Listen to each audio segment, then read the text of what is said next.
விசேஷித்த கூட்டத்திலையும் நம் நடுவில் அருமையான தேவ மனிதர் ஐயா ஆசிர் ஞானராஜ் அவர்கள் நம் நடுவில் இருப்பது ஒரு பெரிய சந்தோஷம். கல்வாரி காஸ்பல் மிஷனரி இயக்கத்தினுடைய தலைவர் அவர்கள் நம்முடைய மாவட்டத்துக்கு அருகில் நம்முடைய மாவட்டத்தை சேர்ந்தவர்கள் தான். ஸோ அவர்கள் முதலூர் பகுதியில் அங்கே மையமாக வைத்து இந்த ஸ்தாபனத்தை அவர்கள் ஏற்படுத்தி குயி அப்படிங்கிற ஒரு இனம் ஒரிசாவில் இருக்கிற அதை சுற்றி இருக்கிற பல மாநிலங்களில் இந்த மக்கள் இருக்கிறாங்க. ஒரிசா, ஆந்திரா, சத்தீஸ்கர், இப்படி பல ஏரியாக்களில் இந்த இன மக்கள் நம்முடைய இந்தியாவில் பல இனங்கள் இருக்காங்க. அதில் இது ஒரு குயி அப்படிங்கிற ஒரு இன மக்கள். இந்த மக்களை குறித்து ஆண்டவர் அவர்களுக்கு ஒரு தரிசனத்தை, ஒரு விஷனை கொடுத்து கடந்த 23 வருஷத்துக்கு முன்னால் 2002 வருஷத்தில் அவங்க இந்த ஸ்தாபனத்தை ஆரம்பித்து இந்த மிஷினரி ஊழியங்களை அவங்க துவங்கி கடந்த 23 வருஷமாக இந்த ஊழியங்களை அவங்க நிறைவேற்ற ஆண்டவர் அவர்களை பயன்படுத்துகிறாரு. அவர்களுக்கு கீழே ஏராளமான நூற்றுக்கணக்கான கிட்டத்தட்ட 200க்கு அதிகமான மிஷினரிகள் அவர்களுக்கு கீழே அந்த பல இடங்களில் கர்த்தருடைய ஊழியத்தை அவங்க நிறைவேற்றி வருகிறாங்க. ஸோ ஒரு தேசத்தை குறித்த ஒரு மிஷினரி பாரம் உள்ள ஒரு நல்ல ஒரு தேவ மனிதர். ஸோ அவருக்காக நான் கர்த்தரை மனதார துதிக்கிறேன். அவர் இந்த மாலை நேரத்தில் இந்த சபைக்கு வந்திருப்பது எனக்கும் நமக்கும் ஒரு பெரிய மகிழ்ச்சி. சபையின் சார்பாக ஐயாவுக்கு நான் மிகுந்த நன்றியை, வாழ்த்துக்களை நான் தெரிவித்துக் கொள்கிறேன். ஐயாவோடு கூட அட்மினிஸ்ட்ரேஷன் ஊழியங்களில் உதவியாக இருக்கிற அருமையான மிஸ்டர் பிரதர் கோரேஷ் அவர்கள் நம் நடுவில் இருக்கிறார்கள். அவர்களுக்காக நான் கர்த்தரை துதிக்கிறேன். அவங்க சாதாரண அவங்க ஒரு ஹெச்எம்மாக இருந்து விஆர்எஸ் கொடுத்துட்டு இந்த ஊழியத்துக்கு வந்திருக்கிறாங்க. இதுக்கு நீங்கள் நல்லா கைதட்டி கர்த்தரை ஸ்தோத்திரம் பண்ணியிருக்கணும்.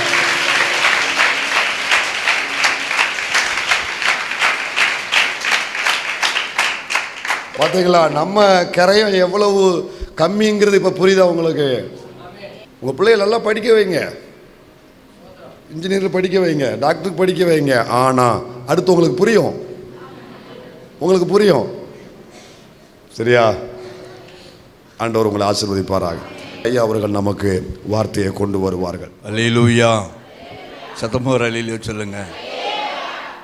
பிரியமானவர்களே, 1994 ஆண்டு பாவ போராட்டம், இன்னொரு புறத்தில் கடன் போராட்டம், பில்லி சூனிய போராட்டம், அதன் மத்தியில் தற்கொலை தான் முடிவு என்று என்னுடைய 24வது வயதில் தூக்கு கயிறை ஆயத்தப்படுத்தி நடு இரவில் தற்கொலை செய்து மறிக்கணும்னு தீர்மானித்தேன். அந்த நாளில் பகல் முழுவதும் நான் வீட்டை விட்டு வெளியில் போயிட்டேன். ஊருக்கு வெளியே ஒரு மரத்து நிழலில் உட்கார்ந்து கொண்டு இருந்தேன். சாப்பிட மனம் இல்லை, ஏன்னா தற்கொலை பண்ணி சாக போகிறோம். சாயங்கால நேரத்தில் வீட்டுக்கு வந்தேன். ஆனால் அந்த சாயங்கால நேரத்தில் அந்த மரத்தடியில் தான் ஒரு மனிதர் என்னை சந்தித்தார். அவர் யாருன்னு எனக்கு தெரியாது. ஆனால் அவர் என்னை பார்த்து சொன்னார், தம்பி நீ ரொம்ப துக்கத்தோடு இருக்கிற, நீ இயேசுவை தேடு அப்படின்னு சொன்னார். யார் அவருன்னே தெரியாது. அப்படியே புறப்பட்டு போனார். என்னுடைய தாயார் கிறிஸ்தவ வழியில் வந்தவங்க, தகப்பனார் இந்து மார்க்கத்தை சார்ந்தவங்க. எங்களை ஆலயத்துக்கு கூட்டு போகிறதோ அந்த மாதிரிலாம் எந்த அனுபவமும் பார்த்தது கிடையாது. நாங்களும் ஆலயத்துக்கு போகிறதெல்லாம் இல்லை, விக்கிரகத்தின் படிக்குள்ளே தான் இருந்தோம். ஆனால் அந்த தற்கொலை பண்ணக்கூடிய அந்த நேரம் வந்தது. ராத்திரியில் எழுந்து அந்த அறைக்குள்ளே போய் கயிறெல்லாம் ஆயத்தப்படுத்தி வைத்து தலையை உள்ள விடக்கூடிய நேரத்தில் என்னுடைய இருதயத்தில் ஒரு சத்தம் உண்டானது, நீ ஏன் இந்த இயேசுவை தேடக்கூடாது அப்படின்னு சொல்லி. அந்த சத்தம் அப்படியே ஒலித்து கொண்டே இருந்தது. அப்போது அந்த தூக்கு கயிறுக்கு முன்னால் நான் முழங்கால் போட்டேன். எனக்கு தெரிந்ததை சொன்னேன், ஏசாமி எனக்கு வாழ்கிறதுக்கு ரொம்ப ஆசையாக இருக்குது, வேறு வழி இல்லை, நான் செத்துதான் ஆகணும் என்று சொல்லி நான் ஜெபிக்க ஆரம்பித்த போது கண்களில் கண்ணீர் தார தரையாக ஓட ஆரம்பித்தது. அந்த நேரத்தில் அந்த இருட்டு அறைக்குள்ளே திடீரென்று ஒரு பிரகாசமான ஒரு வெளிச்சம் வந்தது. அந்த வெளிச்சம் வந்த உடனே நான் ரொம்ப அதிகமாக பயந்து சத்தம் போட்டேன். ஏன்னா நான் ஒரு நாள் அப்படி ஒரு வெளிச்சத்தை பார்த்ததில்லை. சத்தம் போட்டேன், ரொம்ப பயத்தோடு சத்தம் போட்டேன். ஆனால் வாயிலிருந்து வெறும் காற்று தான் வெளியே வந்தது, சத்தம் வெளியே வரலை. பக்கத்து அறையில் என்னுடைய தாயார் சகோதரிகள் எல்லாமே படுத்திருந்தாங்க. அந்த சத்தம் வெளியில் வரவே இல்லை. ரொம்ப கூச்சல் போட்டு சத்தம் போட்டேன். ஆனால் அதையும் தாண்டி அந்த வெளிச்சத்துக்கு நடுவில் இருந்து ஒரு முகத்தை நான் பார்த்தேன். அது ஆண்டவராகிய இயேசு கிறிஸ்து. அவர் சொன்னார், மகனே நீ உன் பாவத்தை அறிக்கையிடு என்று சொன்னார். கொஞ்ச நேரத்தில் இயேசு மறைந்தார். மறுபடியும் சத்தம் போட்டேன். என்னுடைய தாயார் ஓடி வந்தாங்க. அதெல்லாம் பார்த்துட்டு ரொம்ப அழ ஆரம்பித்தாங்க. அவங்கள்ட்ட நடந்ததெல்லாம் சொன்னேன். இயேசுவை தரிசித்தேன் என்று சொன்னேன். அப்போ சொன்னாங்க, இனிமேல் நம்ம வீட்டில் உள்ள பிரச்சனை எல்லாமே மாறிடும் என்று சொல்லிக்கொண்டே அவங்க ரொம்ப அழுதாங்க. கொஞ்சம் நேரம் பேசிக்கொண்டு இருந்து அவங்க பக்கத்துலேயே படுக்க வைத்து கொண்டு என் மேலே அவங்க கையை வைத்து கொண்டாங்க. கொஞ்ச நேரத்தில் அவங்க நல்லா தூங்கிட்டாங்க. அவங்க கையை மெல்ல எடுத்து அவங்க மேலே வச்சுட்டு அதே இருட்டறைக்குள்ளே வந்து மறுபடியும் முழங்கால் போட்டேன். இப்போ என்னால் கண்ணை மூட முடியல, ரொம்ப பயம். கண்ணை திறந்து வைத்து கொண்டு இந்த சத்தம் பாவத்தை தானே அறிக்கையிட சொல்லி அந்த சத்தம் வந்ததுன்னு சொல்லி, ஆண்டவரே நான் ஒரு பாவின்னு சொல்லி அழ ஆரம்பித்தேன். அந்த நேரத்தில் பாருங்கள், கொஞ்ச நேரத்தில் ஒரு வல்லமை என் மேலே இறங்க ஆரம்பித்தது. பல வருஷமாக சுமந்து கொண்டிருந்த அல்சர் வியாதி அப்படியே மறைந்து போகுது. அந்த பாவத்தின் பிடியிலிருந்து ஆண்டவர் விடுதலை ஆக்கினார். அது பிறகு என்னுடைய வாழ்க்கையை மாற துவங்கிற்று. முழுவதும் ஜெபந்தான். நான் முதல்ல வாசித்த வேத பகுதி எஸ்தர் நடவடிக்கைகள் புஸ்தகம். வேதாமத்தை அப்படியே திறந்து பார்த்தேன். அந்த புத்தகம் தான் இருந்தது. உடனே அதில் 3 நாள் புசியாமல் குடியாமல் உபவாசித்தான் இருந்தது. ஒரு நாள் உபவாசித்து பழக்கமே இல்லை. 3 நாள் உபவாசம் பண்ணேன், தண்ணி குடிக்காமல். ரொம்ப களைப்பாக இருப்பேன். எங்கள் அம்மா ஓடி வருவாங்க, ஒரு பழத்தையாவது சாப்பிட்ரு, உன்னை பார்த்தா ரொம்ப பரிதாபமாக இருக்குன்னு சொல்லுவாங்க. ஒரு கிளாஸ் பாலாவது குடின்னு சொல்லுவாங்க, இல்லை முடியாதுன்னு சொல்லிட்டு. 3ஆவது நாள் சாயங்காலம் நேரம் வந்தது. ஒரே ஒரு ஜபந்தான். சாவுக்கு நேராக கடந்து போனேன், என் சாவை தடுத்து நிறுத்தின ஆண்டவரே, நான் உமக்கு என்ன செய்யணும்? ஏன் என்னை தேடி வந்தீர்? இதுதான் என்னுடைய கேள்வி. ஆக 3ஆவது நாள் ஒரு 3 மணி அளவில் நான் ஜெபித்து கொண்டிருந்தேன். என்னால் கை தளர்ந்ததுனால ஒரு சேரை எடுத்து போட்டு அதில் கையை ஊனி ஜெபித்தேன். கொஞ்ச நேரத்தில் கண்ணை எறிந்து அதிலே அப்படி விழுந்துட்டேன். மறுபடியும் நான் ஒரு தரிசனத்தை பார்த்தேன். தற்கொலைக்கு நேராக போகும்போது என்னுடைய மாம்ச கண்கள் திறக்கப்பட்டு நான் தரிசனத்தை பார்த்தேன். இப்போது அயர்ந்து கிடக்கிறேன். அப்போ மறுபடியும் இயேசு வந்தார். இயேசு எனக்கு முன்னால் வந்து நின்று, இந்திய தேசத்தை குறித்த பாரத்தை நான் உனக்குள்ள வைக்கிறேன்னு சொன்னார். அவ்வளவுதான். அவர் இருதயத்துக்குள்ளேருந்து ஒரு வெளிச்சம் புறப்பட்டு என் இருதயத்துக்குள்ளே வந்தது. உடனே ஆண்டோடைய வல்லமை என்னை நிரப்ப ஆரம்பித்தது. அந்நிய பாஷையில் பேசி அப்படியே அந்த அறை முழுவதும் உருண்டு கொண்டே இருந்தேன். எனக்கு தெரியாது. நான் அந்த நிலையிலிருந்து வெளியில் வந்து கண்ணை திறக்கும்போது என்னுடைய தாயார் பயந்து போய் பக்கத்தில் இருந்த ஒரு சில ஊழியக்காரங்க, இந்த மாதிரி ஜெபம் பண்ணுறவங்கெல்லாம் கூட்டி கொண்டு வந்து நிறுத்தி வச்சுருந்தாங்க. என் பையனுக்கு என்னமோ ஆயிடுச்சு, 3 நாளாக சாப்பிடலை, இப்போ ஏதோ ரொம்ப சத்தம் போட்டுக்கிட்டு இருக்கிறான், தரையில் உருண்டுக்கிட்டு இருக்கிறான் அப்படின்னு சொல்லிட்டு கூப்பிட்டு வந்துருந்தாங்க. அவங்கெல்லாம் பார்த்துட்டு விசாரித்தாங்க. அதெல்லாம் சொன்ன போது, உங்கள் பையனோட ஆண்டவர் இருக்கிறாரு, இதெல்லாம் ஒன்றும் இல்லை, அவன் வல்லமையால் நிரப்பப்பட்டிருக்கிறான், அவனுக்கு எந்த பிரச்சனையும் கிடையாது, அவனுக்கு பைத்தியமும் இல்லை, அவனுக்கு பிசாசும் பிடிக்கல, அவன் தெளிவாக தான் இருக்கிறான்னு சொல்லி அவங்க எனக்காக ஜெபம் பண்ணிட்டு கடந்து போனாங்க. பிரியமானவர்களே, அதற்கு பின்னான நாட்கள் முழுவதும் ஆண்டவருடைய சமூகத்திலேயே நான் விழுந்து கிடந்தேன். இரவும் பகலும் ஜெபிக்க ஆரம்பித்தேன். முழுவதுமாக ஜெபம். ஆண்டவரே என் தேசத்தை ரட்சியும் இப்படியே சொல்லி நான் ஜெபித்து கொண்டே இருப்பேன். நான் ஜெபம் பண்ணி என்னுடைய ஃபேண்ட்டில் பார்த்தீங்கன்னா முழங்கால் பக்கம்லாம் அப்படியே துவார விழுந்துடும், லுங்கியில் பார்த்தா அப்படியே துவார விழுந்துடும். அதனால் என்னுடைய தாயார் சத்தம் போடுவாங்க, என்ன நீ எல்லா ஃபேண்ட்டையுமே கிழிச்சு போட்டுக்கிட்டே இருக்கிற, என்ன பெரிய பணக்காரன் பிள்ளையா நீ அப்படி சொல்லுவாங்க. அப்போது இந்த ஃபேண்ட்டெல்லாம் நீக்கி விட்டுட்டு காடுகளில் போய் ஜெபம் பண்ணுவேன். முழங்கால தரையில் ஊனி ஆண்டவரை பார்த்து நான் ஜெபித்து கொண்டே இருப்பேன். ஆண்டவரே என் தேசத்தை ரட்சிக்கணும், இப்படியே சொல்லி அழுவேன். அழுது கொண்டே இருப்பேன். 8:30 மணிக்கு ஜெபம் பண்ண போவேன். விடிய காலம் 5 மணிக்கு அந்த காட்டிலேருந்து திரும்பி வருவேன். அப்படி நான் ஜெபித்து கொண்டு இருக்கும்போது ஒரு முறை என்னுடைய மூட்டெல்லாம் ரொம்ப அதிகமாக வீங்கிட்டு, ஒரு பக்கம் பார்த்தா ஓரத்தில் சீல் வச்சுருந்தது. அப்போது டாக்டர்கிட்ட நான் போயிருந்தேன். அவர் என்னன்னு சொல்லி பார்த்துட்டு, அது சின்னதாக அதை கிழித்து அதை பார்க்கணும் அப்படின்னு சொல்லிட்டு கிழிச்சார். உள்ளேருந்து ஒரு மிளகளவுக்கு ஒரு கல் வெளியில் வந்தது. அவர் ரொம்ப பயந்துட்டு கேட்டார், என்னப்பா எங்கேயாவது நீ கீழே விழுந்தியா அப்படின்னு சொல்லி கேட்டார். நான் எங்கேயுமே விழலையே அப்படின்னு. என்னப்பா இது, இந்த முட்டில் ஏதோ உள்ளே போய் கல் லாக் ஆகிருக்குது, நீ அந்த முட்டை காட்டு அப்படின்னார். அதையும் பார்க்கும்போது 2 மூட்டுமே அப்படியே தோலெல்லாம் கருப்பாகி ஜெபம் பண்ணி அப்படியே இந்த ஸ்கின்னே கருப்பாகி ஒரு ஆட்டுக்கு மாட்டுக்கு இருக்கிற மாதிரி தான் இருக்கும். நீ என்ன பண்ணுற நீன்னு சொல்லி கேட்டார். இல்லை, நான் இப்படி முழங்கால் நின்று தான் நான் சாமி கும்பிடுவேன் அப்படின்னு சொன்னேன். சரியான பைத்தியக்காரனாக இருக்கிற, உள்ளேருந்து கல் வந்திருக்குதப்பா அப்படின்னு சொல்லிட்டு கல்லை எடுத்து போட்டார். அது என்னவென்றால், முழங்காலில் நிற்கும்போது சதையை கிழித்து கல் உள்ளே போய் லாக்காகி அது உள்ளே மறையும் வரைக்கும் நான் ஜெபித்திருப்பேனே. ஆனால் எந்த அளவுக்கு அந்த ஜெப ஆவி என்னை நிறைத்திருக்கும் என்பதை நீங்கள் கொஞ்சம் உணர்ந்து பாருங்கள். இன்றைக்கு ஒரு மனிதனை ஆண்டவர் படித்தார். நான் தேசத்திற்காக ஜெபிக்கிறவனாக மாறினேன். அதற்கு பின்னால் தான் தரிசனம் எல்லாம் வந்தது. அந்த நாளில் ஆண்டவர் என்னை சந்தித்தார். இன்று வரைக்கும் தரிசனத்தின் மூலமாக சொப்பனத்தின் மூலமாக ஆண்டவர் பேசிக்கிட்டே இருக்கிறார். அது எல்லாரோடையும் பேசுவார். நீங்களும் அதுக்கு விதிவிலக்கே கிடையாது. ஒரு வருஷத்துக்கு 365 நாள் என்றால் 300 நாளைக்கு மேலே தரிசனம் கண்டு தான் எழும்புகிறேன். அப்படி என்னுடைய வாழ்க்கையில் ஆண்டவர் தேசத்தை குறித்த பாரத்தை கொடுத்ததினாலே ஜெபிக்க ஜெபிக்க ஜெபிக்க ஜெபிக்க தரிசனம் உருவானது.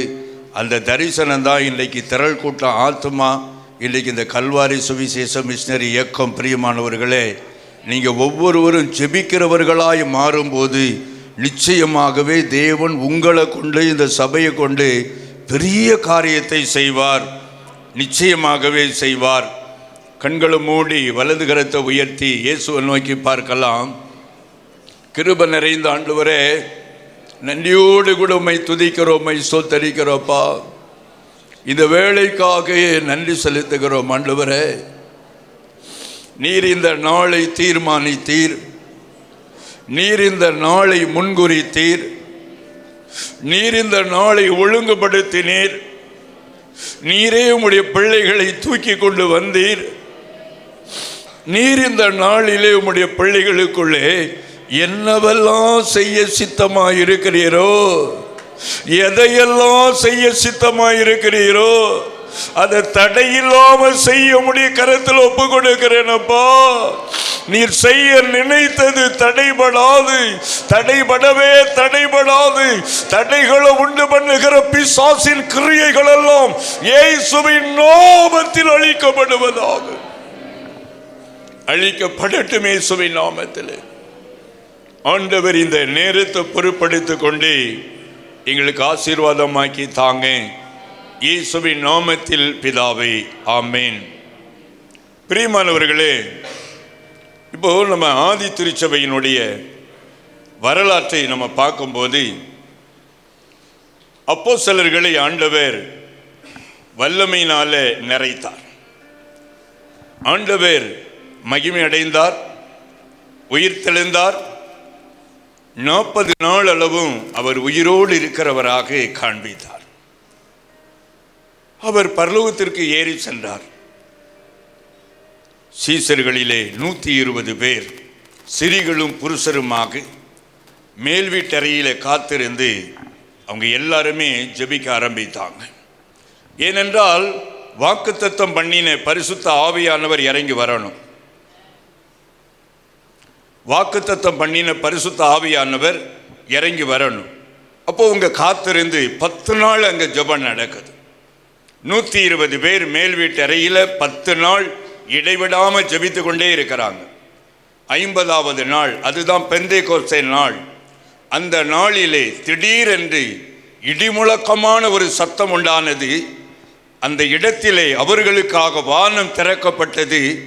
அங்கே அக்கினிமயமான பிரிந்திருக்கிற நாவுகள் போல காணப்பட்டது. 120 நாவுகள் காணப்பட்டு 120 பேர் மேலே வந்து அமர்ந்தது. எல்லோருமே பற்பல பாஷையிலே பேசி வல்லமையினாலே அவர்கள் நிரப்பப்பட்டார்கள்.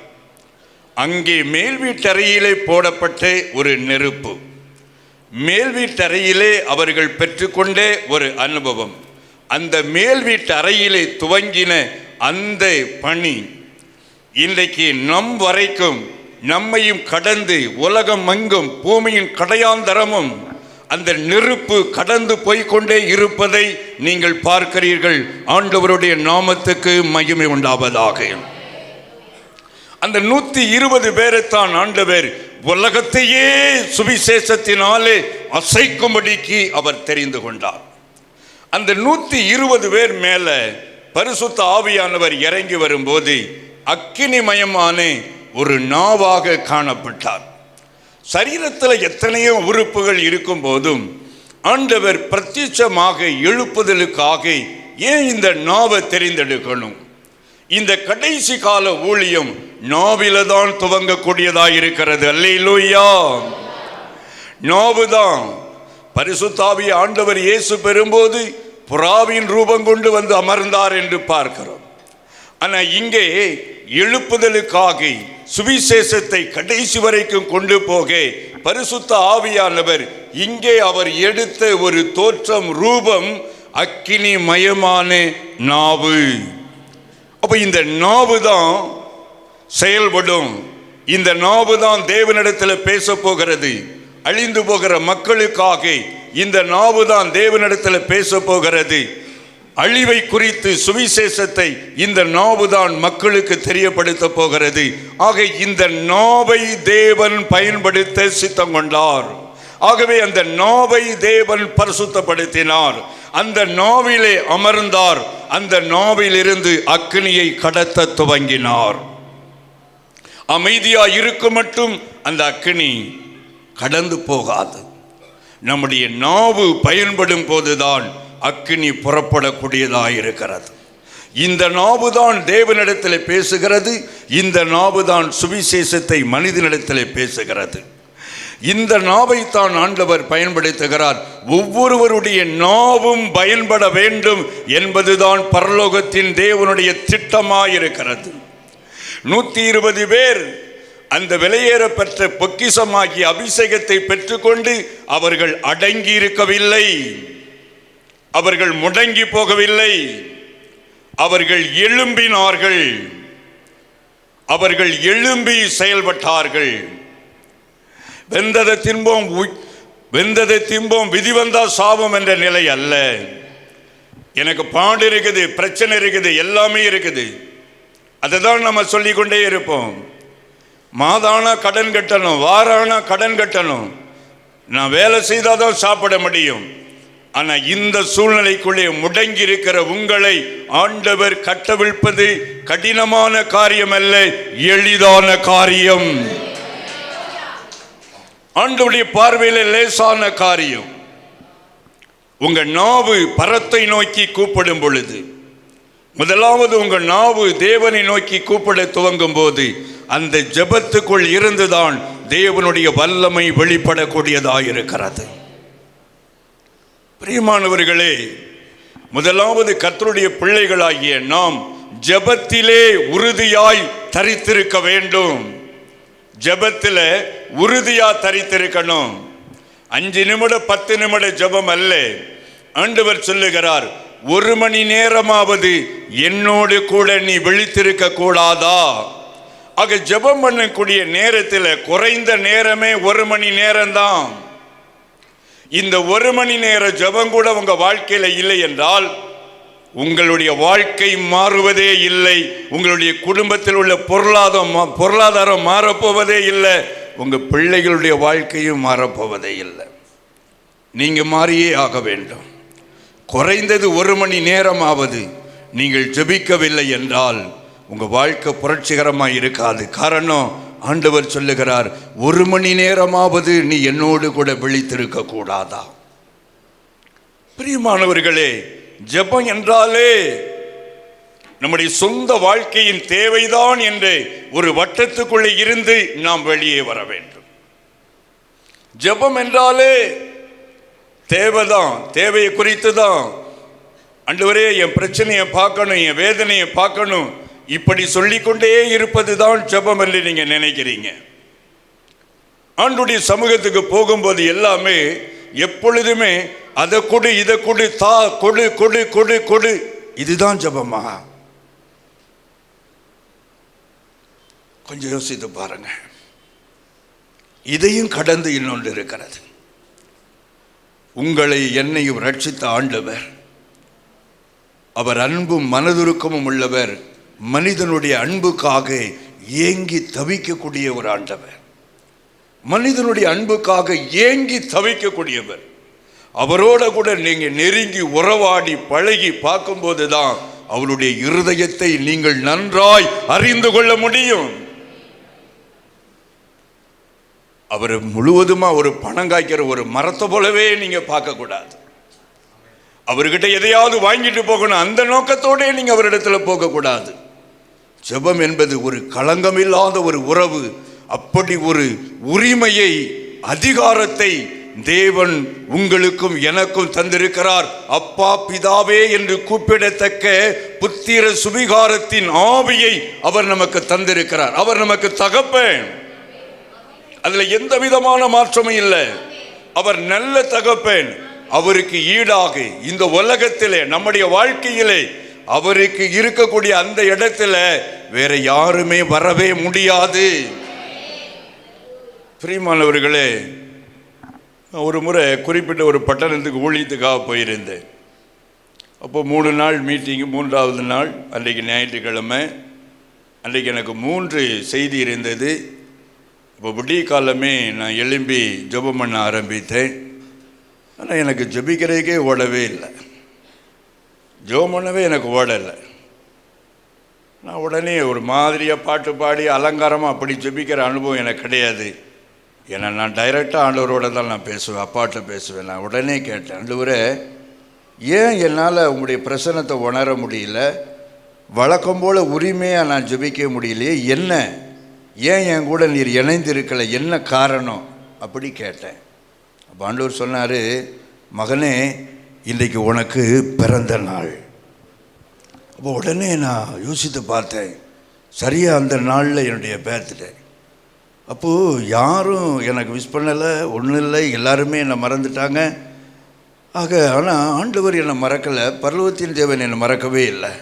ஆண்டவர் சொன்னார், நீ போய் முதல்ல குளிச்சு ரெடியாகி நல்ல ட்ரெஸ் பண்ணிட்டு வா. முதல்ல நான் ஒன்று ஆசீர்வதிக்கணும், பிறகு உன் மூலமாக நான் ஜனங்கள் ஆசீர்வதிப்பேன். இப்போ நான் ஆண்டுடைய சமூகத்தில் ஆயத்தப்பட்டு முழங்கால் நின்று அழுதேன். எனக்கு நீர் எவ்வளோ ஒரு நல்ல தகப்பன் அப்படின்னு சொல்லி. ஆண்டவர் சில வாக்குத்தத்தங்களை எனக்கு கொடுத்தார். அவர் மனதார என்னை ஆசீர்வதித்தார். அதற்கு பிற்பாடு நான் ஜெபம் பண்ணும்போது தேவனுடைய வல்லமையை என்னிலே காண முடிந்தது. ஜனங்களை ஆண்டவர் வல்லமையாக நிரப்பினார். ஆண்டவர் பலத்த காரியத்தை செய்தார். அப்போது ஒரு வேலைக்காரனை ஒரு எஜமான் வேலை வாங்கிறது போல வேலை வாங்கக்கூடிய ஒரு எஜமான் இல்லை, அவர் தகப்பன். அவருக்கு நமக்கு இருக்கிற உறவு, தகப்பன் பிள்ளைக்குள்ள உறவு, அந்த உறவை நம்ம கலங்கப்படுத்தக்கூடாது. எப்பவுமே ஆண்டவர்கிட்ட போய் இதை கூட அதை கொடு, இன்னைக்கு என்ன எல்லாத்துலேயும் என்ன என் தேவையை சந்திக்கணும், அதை செய்யணும், இதை செய்யணும் அப்படி சொல்லிட்டு ஆமேன்னு சொல்லிட்டு போகிறதே இல்லை. ஒரு முறை ஒரு ஐயா என்னை பார்க்க வந்தார். அவர் எப்போவாது ஜெபம் பண்ண வருவார். ஒரு ரிட்டையர்ட் ஆஃபீஸர். அப்படி மனைவி இறந்து பல வருஷம் ஆயிட்டு.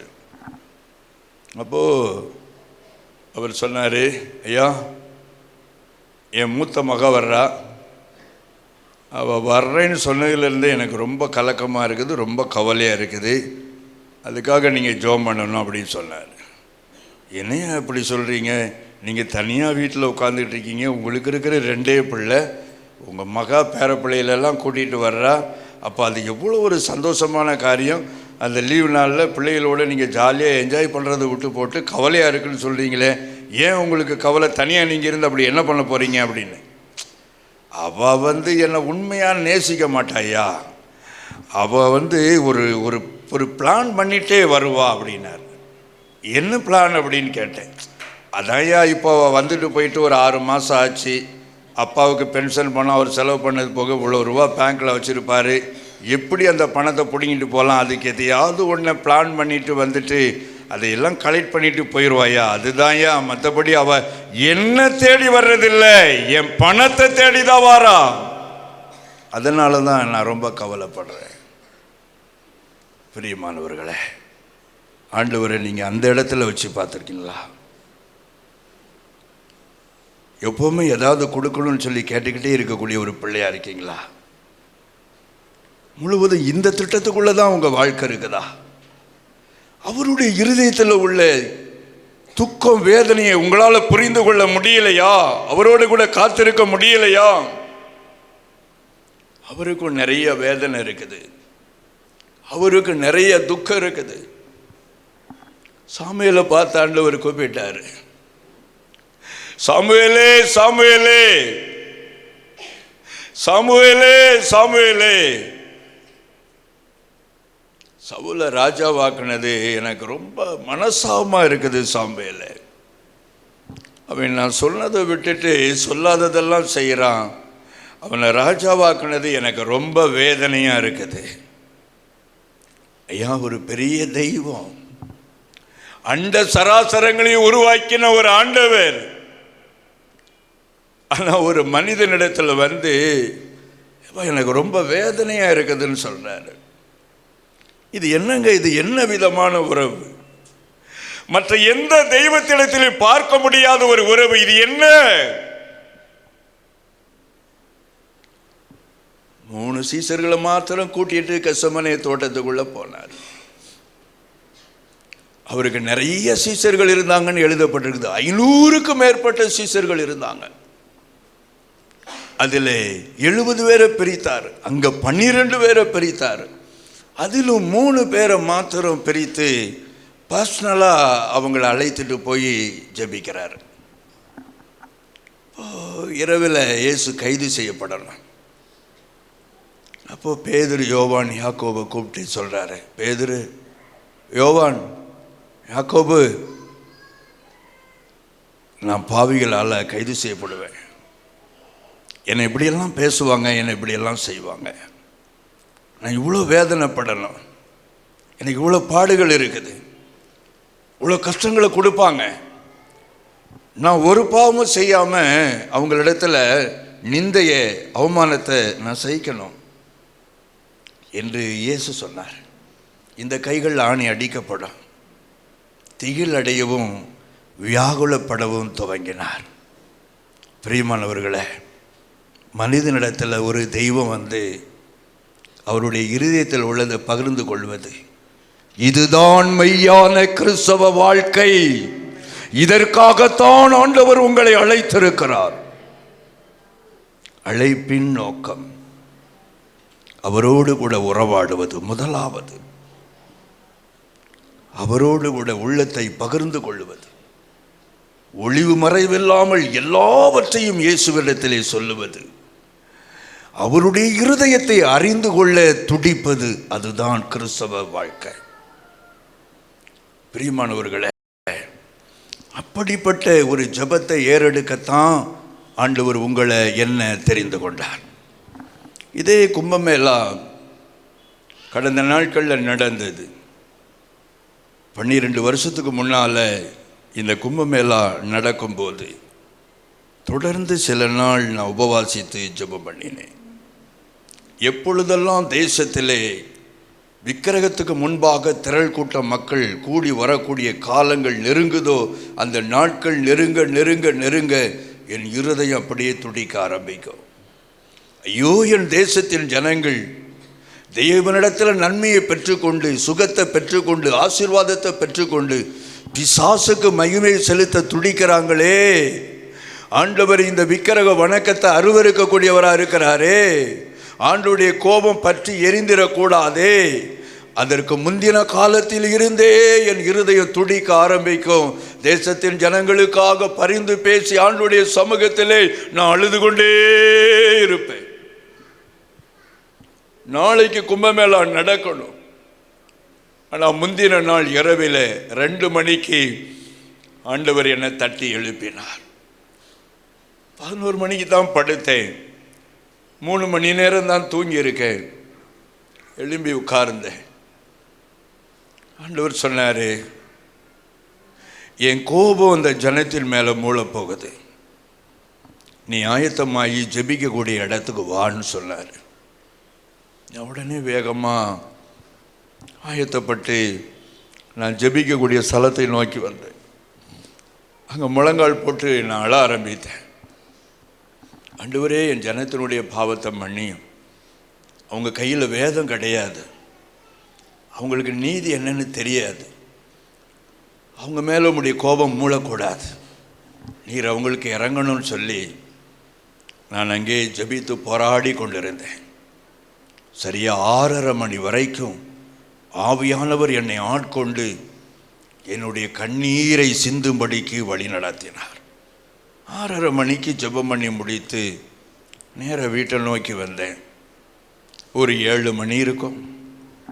வீட்டில் தினமும் காலையில் விடிய காலமே ஜெபம் முடிந்த உடனே நியூஸ் தான் ஓடும்.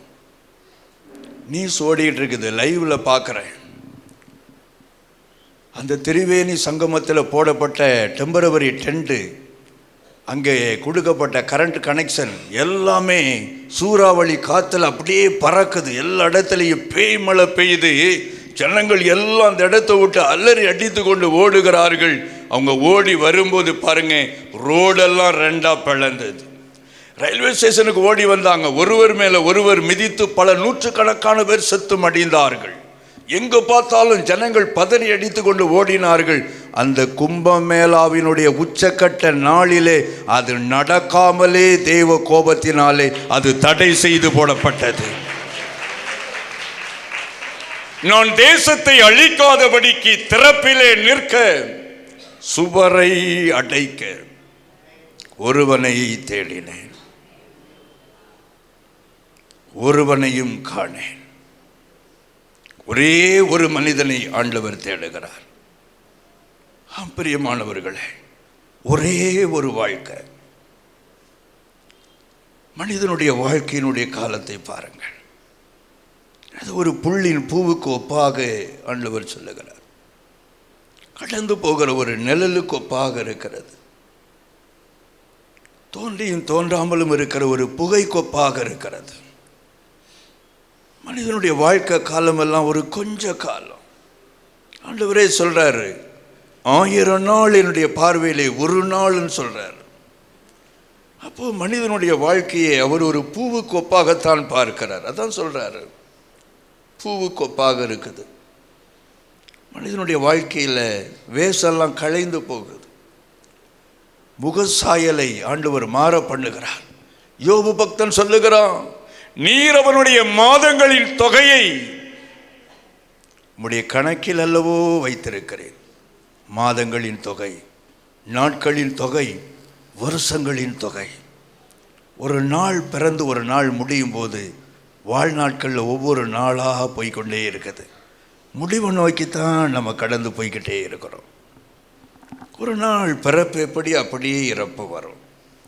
அது ஒரு மனிதனுடைய வாழ்க்கையில் சொல்லிக்கொண்டே வராது. அது நினையாத நேரத்தில் ஒரு மனிதனுடைய வாழ்க்கையில் வரும். இங்கே கண்ணை மூடுனா அங்கே தான் கண்ணை திறப்போம். ஆனால் அங்கே கண்ணை திறக்கும்போது நமக்கு முன்னால் ஆண்டவர் தான் நிற்பார்.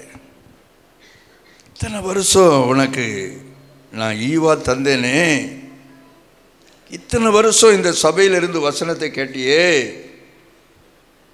நீ உனக்காகவே நீ வாழ்ந்தாயே, எனக்காக நீ என்ன செய்தாய்? அப்படி கேட்டால் நீங்கள் என்ன பதில் சொல்ல போகிறீங்க? கொஞ்சம் சொல்லுங்கள். 6 வருஷத்துக்கு முன்னால் ஒரு சகோதரி என்னை பார்க்கும்படிக்கு வந்தாங்க. அவங்க வந்த உடனே கலக்கத்தோடு, அண்ணா நீங்கள் வந்ததை கேள்விப்பட்ட உடனே முதல்ல உங்களை வந்து பார்த்துடணும்னு சொல்லிட்டு வந்தேன். ஏன்னா நான் ஒரு தரிசனம் கண்டு அதிலிருந்து பயத்தோடே இருந்தேன். அப்போ தான் என் வீட்டுக்காரர் சொன்னார், தரிசனம்னா ஆசிரியர் தானே சொல்லுவாங்க, நீ அண்ணனை போய் பார்த்து ஜோம் பண்ணிட்டு வந்துடுன்னு சொன்னார். ஆனால் நீங்கள் ஒரிசா போயிருந்தீங்க, எப்போ வருவீங்கன்னு சொல்லி நான் காத்துட்டே இருந்தேன்னு சொன்னாங்க. அவங்கள விசாரித்தேன், அப்படி என்ன தரிசனம் கண்டீங்க? அவங்க கண்ட தரிசனத்தை பாருங்களேன். அவங்க பரலூர் ராஜ்யத்தில் நியாய தீர்ப்பு அடைகிறதுக்கு ஜனங்கள் வரிசையில் நிற்கிறாங்களாம். இவங்க அதில் 6வது இடத்துல நின்றுக்கிட்டே இருக்கிறாங்க. ஒவ்வொருவராக கடந்து போகிறாங்க. முன்னால் பார்த்தா 2 டேபிள் போட்டிருக்குது. 2 தூதை அங்கு இங்குமாக நின்று கொண்டே இருக்கிறான். 2 தூதனுக்கு முன்பாக 2 புத்தகம் இருக்குது. அந்த 2 புத்தகத்தையும் பரிசோதித்து பார்க்கப்படுது. அப்போ இவங்களுடைய முறை வருது. இவங்க முதல்ல வந்து நிற்கிறாங்க. அந்த புத்தகம் திறக்கப்பட்ட உடனே அதுதான் ஜீவ புஸ்தகம். இவங்களுடைய பெயர் எழுதப்பட்டிருக்குது. இவ பெயர் இங்கே இருக்குது. 13 வருஷத்துக்கு முன்னால் இவளுடைய பெயர் எழுதப்பட்டிருக்குதுன்னு தூதன் சொல்கிறான். உடனே நிம்மதி பெருமூச்சு விடுறாங்களா, அப்பா நம்முடைய பேர் நல்ல வேலை இருக்குது அப்படின்னு சொல்லிட்டு, இல்லைன்னா எரி நரகத்தில் தான் போய் விழணும். அடுத்த டேபிளுக்கு முன்னால் போய் நிற்கிறாங்க. அங்கே ஒரு புத்தகம் திறக்கப்படுது. அந்த தூதன் அப்படியே பார்க்குறான். அவளுடைய பேர் எழுதப்பட்டு ஒரு பெரிய பக்கமே இருக்குது. அந்த பக்கத்தில் ஒன்றுமே இல்லை. இங்குமா பார்க்குறான், வெறுமையாக இருக்குது. உடனே அவன் சொல்கிறான், இவ ரட்சிக்கப்பட்டு 13 வருஷம் ஆயிட்டு, ஆனால் அழிந்து போகிற மக்களுக்காக இவ எதையுமே செய்யலை, ஒரு ஆத்மா கூட ஆதாயம் பண்ணலை, இவளை கொண்டு போய் பாதாளத்தில் போடுங்க அப்படி சொல்கிறானா. உடனே இன்னும் 2 பலமுள்ள தூதர்கள் வராங்க. அவங்க போர் சேவர்களுக்கு ஒப்பா இருக்காங்களாம். அவங்க ரொம்ப பராக்கிரமசாலியாக இருக்கிறாங்க. அவங்க ஆளுக்கு ஒரு கையை பிடித்து பலவந்தம் பண்ணி இவங்களை இழுக்கிறாங்களாம். அப்போ இவங்க சத்தம் போட்டு இயேசுவே என்று கூச்சலிடுறாங்க. ஆனால் இயேசு அந்த இடத்துல வந்தார். இயேசுவை போல சாயல் உள்ள ஒருவர் வந்தார். ஆனால் இவங்க எதிர்பார்த்த இயேசு அங்கே இல்லை. ஒரு பரிதாபமான இயேசுவை எதிர்பார்த்தாங்க. ஆனால் அந்த தரிசனத்தில் இயேசு பரிதாபமா மறல. அவர் ஒரு ராஜாதி ராஜாவாக வந்து நின்றார். அவருடைய சிரசிலே கிரீடம் இருக்குது, மார்பில பொற்கச்ச கட்டப்பட்டு இருக்குது, அவருக்கு பின்னால நீண்ட சால் தொங்கிக் கொண்டிருக்குது. ஒரு ராஜாவா வந்து நிற்கிறார். அவருடைய கண்கள் எல்லாம் அக்கினி பழம்பாய் நிற்கிறது. அவர் கையிலே ஒரு செங்கோலை வைத்துக் கொண்டு நின்று கொண்டிருக்கிறார். அந்த கோலை நீட்டி இயேசு சொன்னா, நீ ரட்சிக்கப்பட்டு 13 ஆண்டுகள் ஆயிற்று, ஆனா நீ எனக்காக எதையுமே செய்யல, இவளை கொண்டு போய் பாதாளத்தில் போடுங்க. இயேசுவே இயேசுவேன்னு சத்தம் போடுறாங்க. அந்த எரி நரகத்துக்கு பக்கத்தில் அந்த பலமுள்ள தூதர்கள் இழுத்து கொண்டு போறாங்க. ஒரு குறிப்பிட்ட இடத்துக்கிட்ட போகும் முன்னே அந்த நெருப்பினுடைய தாக்கம் அவங்களுடைய சரீரத்தில் உணர்றாங்க. ஐயோ ஐயோ என்று சத்தம் போடுறாங்க. அப்படியே பயங்கரமாக சத்தம் போட்டுட்டு அந்த தூக்கத்தில் கண்ணை திறந்துட்டு உட்காடுறாங்க. விடிய காலம் 4 மணிக்கு அவங்க போட்ட சத்தத்தில் வீட்டுக்காரர் எழும்பி உட்கார்ந்துருக்கிறாரு. பிள்ளைகள் 2 பேர் எழும்பி உட்காந்துக்கிட்டு, எனக்கு ரொம்ப பயமாக இருக்குதுமா, நீங்கள் ரொம்ப சத்தம் போட்டிங்கன்னு சொல்கிறாங்க. எல்லாம் லைட்டெல்லாம் போடுறாங்க. அப்போ தான் அவங்க சொல்கிறாங்க, நான் இப்படி ஒரு தரிசனம் கண்டேன். பிரியமானவர்களே, சுயநலக்காரர்களுக்கு தேவனுடைய ராஜ்யத்தில் இடமே இல்லை. இந்த இயேசுவை நான் மாத்திரம் வைத்து அனுபவித்துக் கொள்ளுவேன். இந்த இயேசுலத்தில் நன்மையை மாத்திரம் நான் பெற்றுக்கொள்ளுவேன். இல்லவே இல்லை. அப்படிப்பட்டவர்களுக்கு பரலோகம் திறக்கப்படவே இல்லை. இயேசுவுக்காக நாம் எதை செய்கிறோம் சிந்தித்து பாருங்க. 1998வது வருஷத்தில் 94வது வருஷத்தில் தற்கொலைக்கு நேராக போன என்ன ஆண்டவர் ரட்சித்தார். ஒரு சில ஆண்டுகள் தொடர்ந்து என்னுடைய குடும்பத்துக்காக நான் ஜெபித்து கொண்டே இருந்தேன். ஆண்டவரே, என்னுடைய ஊழி என்பது என்னுடைய வீட்டுக்குள்ளே முதல்ல துவங்கட்டும், என் குடும்பத்தார் ரட்சிக்கப்படணுமே என்று இரவு பகலாக நான் ஜெபிக்க ஆரம்பித்தேன். வீட்டுக்குள்ளே உள்ள காரியங்களெல்லாம் பார்த்தா எப்போவுமே பகல் பொழுது தூங்குற வரைக்கும் காலையிலிருந்து அந்த டிவியில் பார்த்தீங்கன்னா சினிமா தான் ஓடிக்கிட்டே இருக்கும். எப்போவுமே அது ஓடிக்கிட்டே இருக்கும். வீட்டில் யார் இருக்காங்க, போகிறாங்க, வராங்க, அந்த சினிமா ஓடிக்கிட்டே இருக்கும். எல்லாமே பார்த்தா திருவிழாவுக்கு போகிற மாதிரி அங்கே போகிற மாதிரி சினிமா தேட்டரை நோக்கி போவாங்க. அல்லி தகப்பனார் சொல்லுவாங்க, நீ இப்படியே அங்கங்கே முடையும் கிடந்து அழுதுகிட்டே இருந்து உனக்கு ஏதோ பைத்தியம் பிடிச்சிரும் போல் தெரியுதுன்னு சொல்லுவாங்க, அடிக்கடி சொல்லுவாங்க. மற்ற பசங்களை போல் நீ இருடா, உனக்கு ஏதாவது ஆயிர போகுதுன்னு சொல்லுவாங்க. ஏன்னா வீட்டில் இருக்கிற ஒரு மூலையில் உட்காந்துட்டு நான் அழுது ஜெபம் பண்ணிக்கிட்டே இருப்பேன். ஆனால் என்னுடைய ஜெபமெல்லாம் அவர்கள் ரட்சிக்கப்படணும். ஒரு நாள் பாருங்கள், 7 மணி நேரம் முழங்காலில் நின்று என்னுடைய குடும்பத்தின் ரட்சிப்பிற்காக அழும்படிக்கு ஆவியானவர் என்னை பாரப்படுத்தினார். 7 மணி நேரம் அழுது அழுது அழுது அழுது கண்ணீரை சிந்தில 7 மணி நேரம் முழங்காலில் நின்று அழுது ஜெபம் பண்ணின போது அந்த நாளில் ஆண்டவர் எனக்கு ஒரு தரிசனம் கொடுத்தார். தண்ணீர், தீ எல்லாவற்றையும் கடந்து ஒரு மகிமையான இடத்துக்குள்ளே என்னுடைய குடும்பத்தை நான் கொண்டு போவது போல் அந்த தரிசனம் இருந்தது. என்ன ஆச்சரியம் பாருங்க, அந்த தரிசனத்தை கண்டு 3 ஆண்டுக்குள்ளே என்னுடைய வீட்டில் இருக்கிற அத்தனை பேரையும் ஆண்டவர் ரட்சித்தார். அத்தனை பேரும் ஞானஸ்நானம் பெற்றார்கள். முழு குடும்பமும் மாறிற்று. உங்கள் குடும்பத்துக்காக நீங்கள் என்ன செய்கிறீங்க? நீங்கள் மாத்திரம் பரலோகத்துக்கு போகணும்னு தீர்மானிச்சிருக்கீங்களா? மற்றவங்களை குறித்த எந்த கவலையுமே இல்லையா? உங்களுக்காகவே நீங்கள் ஜெபம் பண்ணி கொண்டே இருப்பீங்களா? உங்களுக்காகவே நீங்கள் வாழ்ந்து கொண்டே இருப்பீங்களா? பரலோகத்தில் ஒரு நாள் நீங்கள் போய் கணக்கு கொடுக்கணுமே. அன்னைக்கு ஆண்டவர் உங்களை பார்த்து கேள்வி கேட்பாரு. அன்னைக்கு நீங்கள் என்ன பதில் சொல்லுவீங்க? சிந்தித்து பாருங்க. ஒரு மனிதன் ஜெபம் பண்ணக்கூடிய ஒரு மனிதனாய் மாறினபடினாலே ஒரு கூட்டம் மக்களை ஆண்டவர் ரட்சிக்கும்படியாக இந்த மனிதனை, தகுதியற்ற ஒரு மனிதனை ஆண்டவர் ஒரு விதையாக ஆண்டவர் பயன்படுத்தினார். பிரியமானவர்களே, ஒவ்வொருவரையும் கொண்டு ஆண்டவர் ஒரு பெரிய நோக்கத்தை நிறைவேற்ற சித்தமுள்ளவராக இருக்கிறார். யார் மேலெல்லாம் ஆண்டவர் அபிஷேகத்தை வைக்கிறாங்களோ அந்த அபிஷேகத்துடைய நோக்கம் என்ன தெரியுமா? எல்லாரும் அந்நிய பாஷையில் பேசி சந்தோஷப்படுறதுக்காக இல்லை. அபிஷேகம் ஒரு மனிதன் மேலே வரும்போது ஒரு வேலையை செய்யும்படியாக, இந்த பூமியிலே தேவனுக்காக பிரித்தெடுக்கப்பட்டு ஒரு வேலையை செய்யும்படியா அவன் அவள் பிரதிஷ்டை செய்யப்படுவதுதான் அபிஷேகம்.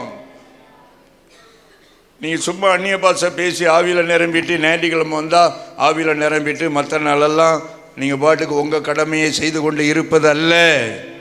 நீங்கள் எதையும் செய்யுங்க, எந்த வேலையும் செய்யுங்க, ஆனால் ஆண்டவருக்கென்று நேரத்தை ஒதுக்கி ஆண்டவரோடு காத்திருங்க. நீங்கள் தனிப்பட்ட வாழ்க்கையில் இயேசுவோடு உள்ள உங்கள் உறவை சரி செய்யுங்க, இயேசுவோடு இணைந்திருங்க. இயேசு என்ன சொல்கிறாரோ அதுக்காக ஜெபம் பண்ணுங்க. இயேசு என்ன காண்பிக்கிறாரோ அதை நோக்கி நீங்கள் கடந்து போங்க. அப்படி உங்கள் வாழ்க்கை இயேசுவோடு இணைக்கப்பட்டதாக இருக்குமானால் நிச்சயமாகவே நீங்களும் உங்கள் குடும்பத்தாரும் வெட்கப்பட்டு போவதில்லை. நீங்கள் கட்டப்படுவீர்கள், ஆசீர்வதிக்கப்படுவீர்கள், தூக்கி நிறுத்தப்படுவீர்கள். ஆனால் அதை விட்டுட்டு நீங்கள் ஆண்டவரே என்னை ஆசீர்வதிங்க ஆசீர்வதிங்கன்னே நீங்கள் கேட்டுக்கிட்டே இருந்தால் ஆசீர்வாதம் வரவே வராது. ஆசீர்வாதம் தூரமாக தான் போய்கிட்டே இருக்கும். பிரியமானவர்களே, நீங்கள் ஜெபிக்கணும் அப்படிங்கிற ஒரு பாரத்தை ஆவியானவர் உங்களுக்கு சொல்லும்படி உணர்த்தியதை நான் உங்கள் மத்தியில் பகிர்ந்து கொண்டேன். கண்களை மூடி நம்ம ஜெபிக்கலாம். முடிந்தவர்கள் நீங்கள் தயவுசெய்து முழங்கால நில்லுங்க. நம்ம கர்த்தருடைய சமூகத்தில் கொஞ்ச நேரம் நம்ம ஜெபம் பண்ணலாம். ஆமென், அல்லேலூயா. நன்றி ஆண்டவரே, நன்றி நன்றி நன்றி நன்றி நன்றி. ஆமென், அல்லேலூயா. ஓரி காபாதுரி பக்கரபா ஊரி சக்கல துட ரங்க துகிர பக்கரபா. ஜெப ஆவி, ஜெப வரம், ஜெபம் என்ற ஒரு அபிஷேகம் ஒருவேளை உங்கள் மேலே இறங்கி வந்தா நீங்கள் ஜெபிக்காமல் இருக்கவே முடியாது. நீங்கள் ஜெபிக்காமல் இருக்கவே முடியாது. அந்த ஜெபிக்கக்கூடிய அபிஷேகம் உங்க மேல வந்துவிட்டா நீங்க ஜெபிக்காம இருக்கவே முடியாது. இன்றைக்கு ஆண்டவர் இயேசு அநேகரை கண்ணீரின் ஆவியினாலே, மன்றாட்டின் ஆவியினாலே நிரப்பும்படியாக இந்த இடத்துல லாவிக் கொண்டிருக்கிறார். ஆமென், அல்லேலூயா. ஆமென், அல்லேலூயா. ஆமென், ஆமென், ஆமென், ஆமென். மன்றாடக்கூடிய ஒரு அபிஷேகம். ஆமென், ஆமென். ஆண்டவர் இந்த இடத்துல ஒரு அன்னாளை தேடி வந்திருக்கிறார், ஒரு எஸ்தரை தேடி தேடி வந்திருக்கிறார், மோசேயை தேடி வந்திருக்கிறார். ஹல்லேலூயா. ஒரு தானியேலை தேடி இந்த இடத்துல வந்திருக்கிறார். இன்றைக்கு சிலர் மேல விசேஷித்த விதமான ஜெப ஆவியை வைக்கும்படியாக ஆண்டவர் இந்த இடத்துல உலாவிக் கொண்டிருக்கிறார். இனி இந்த சபையுடைய நிலை மாறப் போகிறது. ஜெபிக்கக்கூடிய ஒரு வல்லமை சபைக்குள்ளே கட்டவிழ்க்கப்படட்டும். இயேசுவின் நாமத்தில் வல்லமை இறங்குவதாக. ஆமென். இப்பொழுதே வானம் திறக்கப்பட்டு அக்கினி அக்கினி அக்கினி ஊற்றப்படட்டும். இந்த பட்டணம் முழுவதும் இந்த நெருப்பு பட்டி தொட்டி எல்லாமே பரவும்படிக்கு இறங்கட்டும் அக்கினி இயேசுவின் நாமத்தில். ஆமென். இறங்குவதாக இப்பொழுது இயேசுவின் நாமத்தில். ராமு காதுரி வக்கலதரவக்கபா. இயேசுவின் நாமத்தில் அக்கினி, இயேசுவின் நாமத்தில் அக்கினி. அக்கினி இறங்குகிறது, அக்கினி இறங்குகிறது. இயேசுவின் நாமத்திலே நோவுகள் தொடப்படுகிறது. அக்கினிமயமான நோவுகள் ஒவ்வொருவர் மேலும் வந்து அமருகிறதை நான் பார்க்கிறேன். ஆமென். ரிசாகாபா. வேதனை படுத்துகிற சர்ப்பத்தின் ஆவிகள் இயேசுவின் நாமத்தில் வெளியேறட்டும். இப்பொழுதே மாந்திரிகத்தின் கிரியைகள், ஏவுதல் வல்லமைகள் இயேசுவின் நாமத்தில் அழிக்கப்படுவதாக. என் ஜனத்தை விட்டு போ. In the name of Jesus. இயேசுவின் நாமத்தில் வல்லமை. கண்ணீரின் ஆவியினால், கண்ணீரின் ஆவியினால், மன்றாட்டி ஆவியினால் ஆண்டவர் உங்களை நிரப்பிக் கொண்டே இருக்கிறார், நிரப்பிக் கொண்டே இருக்கிறார். ஒவ்வொருவர் மீதும் இயேசுடைய கரம் இறங்கி வருகிறது. ஒவ்வொருவர் மீதும் இயேசுடைய கரம் இறங்கி வருகிறது. ஒருவரையும் அவர் தள்ளவில்லை. ஒவ்வொருவர் மீதும் ஒரு தொடுதலை நீ உணர்கிறாய், ஒரு தொடுதலை உணர்கிறாய். சிலருடைய ஆவிக்குரிய கண்கள் திறக்கப்படுகிறது, சிலருடைய ஆவிக்குரிய காதுகள் திறக்கப்படுகிறது. எப்பத்தான் திறக்கப்படட்டும். ஆமென். திறக்கப்படட்டும். எஸ், திறக்கப்படட்டும். ஆமென், ஆமென், ஆமென். சரீரத்தில் வல்லமை இறங்குகிறது. பலவீனப்படுத்துகிற ஆவிகளின் வல்லமைகள் இயேசுவின் நாமத்தில் அழிக்கப்படுவதாக. இப்பொழுதே ஆமென், வல்லமை இறங்கட்டும் இயேசுவின் நாமத்தில், இயேசுவின் நாமத்தில்.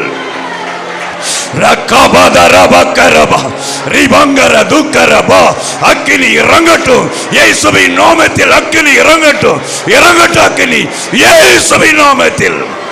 ஆமென்.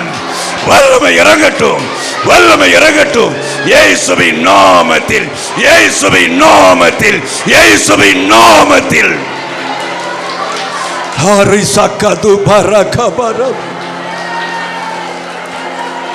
என் மகளே, எத்தனை காலம் நீ உனக்காகவே வாழ்ந்து கொண்டிருப்பாய்?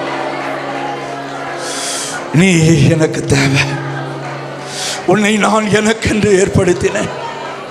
உன்னை நான் எனக்கென்று தெரிந்து கொண்டேன். உன்னை பெயர் சொல்லி அழைத்திருக்கிறேன், பெயர் சொல்லி அழைத்திருக்கிறேன், பெயர் சொல்லி அழைத்திருக்கிறேன். கண்ணீரின் ஆவியினால், கண்ணீரின் ஆவியினால், கண்ணீரின் ஆவியினால் ஆண்டவர் நிரப்பிக் கொண்டே இருக்கிறார். கண்ணீரின் ஆவியினால் நிரப்பிக் கொண்டே இருக்கிறார். தகப்பனே, இந்த திருச்சபையை இந்த பட்டணத்திற்காக மாத்திரமல்ல, தேசத்திற்கு ஆசீர்வாதமாய் நீர் தெரிந்து கொண்டீரே அப்பா. தேசத்திற்கு ஆசீர்வாதமாய் நீர் தெரிந்து கொண்டீரே லார்ட். தேசத்திற்கு ஆசீர்வாதமாய் நீர் தெரிந்து கொண்டீரே. ஆமென்.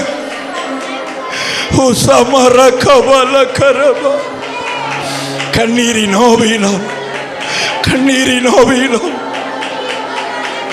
கண்ணீரின் ஆவியினால் ஆண்டவருடைய நிரப்பிக் கொண்டே இருக்கிறார். கண்ணீரின் ஆவியினால் ஆண்டவருடைய நிரப்பிக் கொண்டே இருக்கிறார். ஆண்டவருடைய நிரப்பிக் கொண்டே இருக்கிறார். தகப்பனே, என் காரியமாய் யார் ஜெபிப்பார்கள் என்று சொல்லி ஏங்குகிறவரே, இந்த இடத்துல தேடி வந்திருக்கிறீர் அப்பா. அண்ணாளை தேடி வந்திருக்கிறீரே, எத்தனை தேடி வந்திருக்கிறீரே. தகப்பனே, உம்முடைய ஆத்தும பாரம் இந்த திருச்சபைக்குள்ள கட்டவிழ்க்கப்படட்டும் என்று நான் ஜெபிக்கிறேன் அப்பா. இவர்கள் இருதயம் திறக்கப்படுவதாக, இவர்கள் இருதயத்துக்குள்ள ஆத்தும பாரம் கடந்து வரட்டும் என்று நான் ஜெபிக்கிறேன். இந்தியா இந்தியா என்று அழுபடிக்கு ஆண்டவரே, இவர்கள் கண்கள் ஓயாமல் கண்ணீரை சிந்தும்படிக்கு கண்ணீர் விடப்படத்தக்கவள் நீயோ வென்றால் கண்ணீர் விடப்படத்தக்கவள்.